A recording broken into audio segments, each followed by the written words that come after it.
Thank you very much. We welcome all of you, and I'm delighted to be able to welcome my colleague from the House side, Hoekstra, who is the ranking Republican on the House Intelligence Committee. We're here today to talk about Gitmo, but I believe several of you have some questions about recent statements by the Speaker. I will let Mr. Hoekstra expound on that. I think it's outrageous that a member of Congress would call our terror fighters a liar or liars. It seems the playbook is blame the terror fighters. We ought to be supporting them. And as a member of the Gang of Four, we know that if the CIA proposes something that we believe is wrong, we can do something about it. We've done things about it, and it's no excuse to say that I was powerless. That's what oversight is all about. Oversight also is going to be exercised on the Gitmo proposal. I believe in the Senate today, Democrats are going to join Republicans in insisting that the president won't get money to use to close Gitmo unless and until he has a plan for what to do with the very dangerous terrorists currently housing there. For President Obama, he made satisfying a campaign promise ahead of national security. For months, Republicans and some leading Democrats have been saying that the administration has no plan on what to do with dangerous terrorists housed there, like 9/11 mastermind Khalid Sheikh Mohammed. Sending these terrorists back to the battlefield isn't an option because we know Gitmo graduates go back to fight. The Department of Defense estimates about 61 of them have gone back. Sending these terrorists to American communities isn't an option either. I don't know any community in the United States that wants to have Gitmo terrorists there. I know my state doesn't want them. The House and the Missouri General Assembly has overwhelmingly voted to keep them out, and I think the President's going to find out real fast that there is no community in any state across the nation that wants Gitmo terrorists. The White House needs to reconsider its intelligence and national defense strategy of ready, fire, aim. We prefer to see somebody aim first in these very important issues. Pete? Thanks, Senator. It's good to be here, and I think we've got a great partnership working on intelligence issues. You know, when we talk about Gitmo, the Senator is absolutely correct. The President outlined an objective, a vision, and had no plan to accomplish it.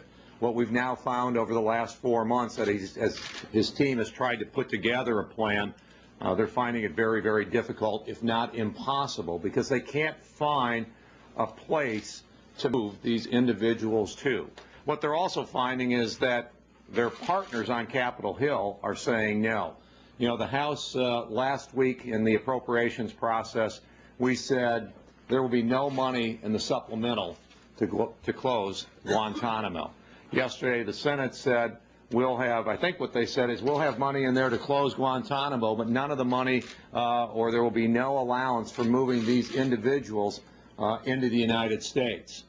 The other thing that the President has found is that as he has met with our European allies, individuals that were very, very quick to criticize Guantanamo have a great reluctance or a very simple answer when the President says, will you take some of the people from Gitmo? The answer is no. I've met with British parliamentarians. I've met with members of the Dutch government. I've met with other European allies. And when you bring up the subject of, are you willing to accept some of the Guantanamo prisoners? Are you willing to accept some of the responsibility? The answer has been no. We have seen over the last 48 hours that the President is willing to go back to strategies that he has supported and to reconsider them. Yesterday he said that the photos of potential abuse by American troops on radical jihadists in prisons in Afghanistan and Iraq, that although he said those photos were going to be released, that as he now went back and consulted with people in the military, he's changed his mind.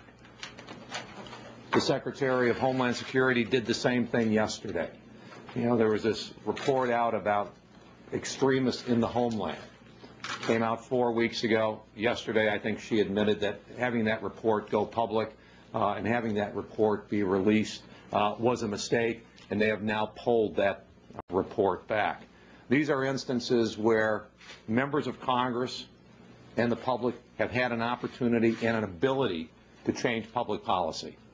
I'm glad that the President changed his mind on those issues. And I hope that the same thing happens on Guantanamo.